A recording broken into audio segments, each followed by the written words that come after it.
गेला फिरतोस काय? चालणारी इस्कॉट करेन तुझा, इस्कॉट. ओ साहेब, तू तसंच बोलणार काय? साहेब तुम्ही दारुड्यावर विश्वास ठेवते.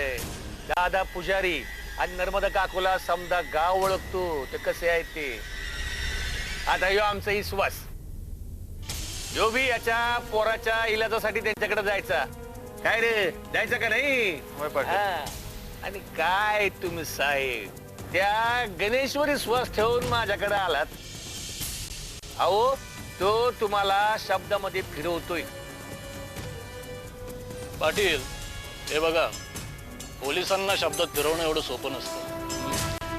आमचा तपास आम्ही आमच्या पद्धतीनंच करतो. मग तो गणेश असो नाहीतर तुम्ही.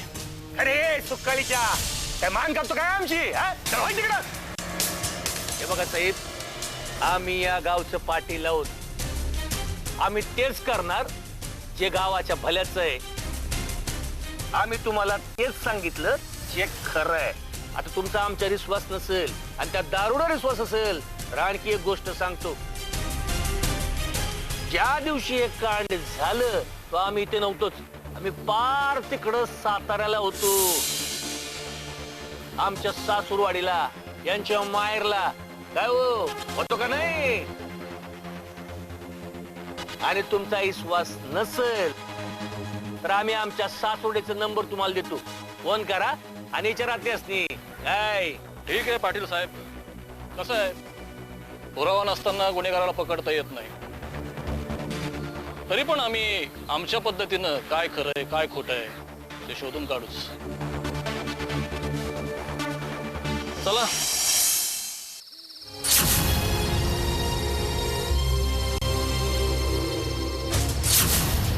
जय भोलेनाथ, जय भोलेनाथ.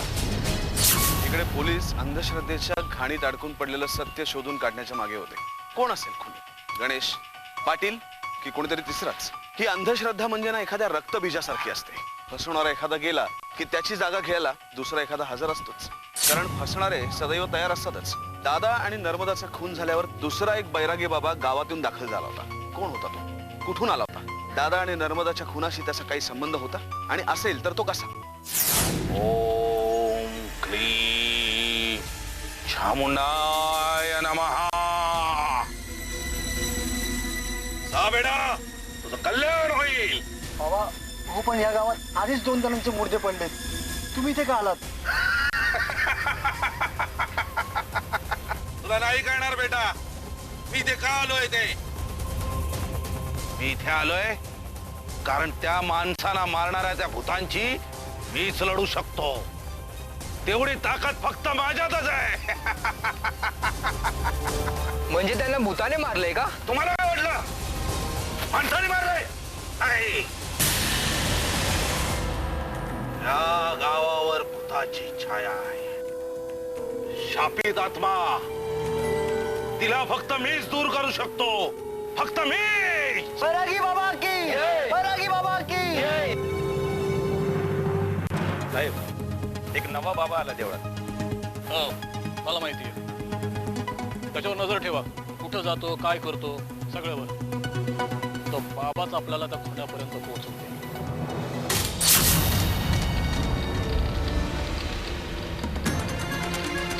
बैरागी बाबा की, बैरागी बाबा की, बैरागी बाबा की, बैरागी बाबा की, बैरागी बाबा की, बैरागी बाबा की, बैरागी बाबा की, बैरागी बाबा की, बैरागी बाबा की.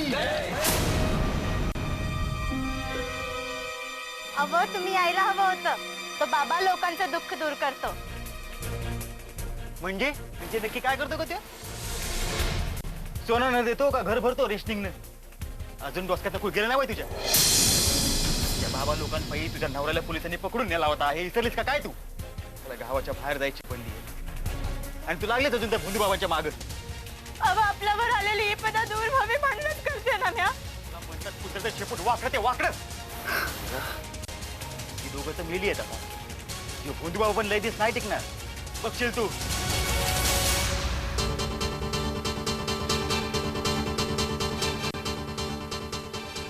साहेब, तो बैरागी बाबा पण मला भोंदूच वाटला.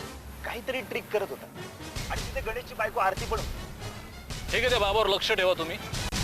आणि मला काय वाटतं, आपला एक एक हवालदार त्या पाटलाच्या आणि गणेशच्या घराच्या बाहेर ठेवला पाहिजे. ओके साहेब. या प्रकरणाचा सोक्षमोक्ष लवकरात लवकर लागायलाच हवाय.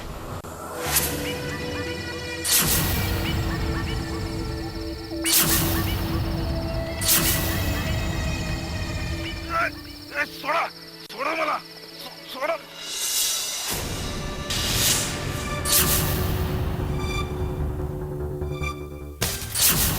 बघणार आहे त्यांना. पाटील साहेब, तुमचा हा जोडधंदा आम्हाला माहित नव्हता.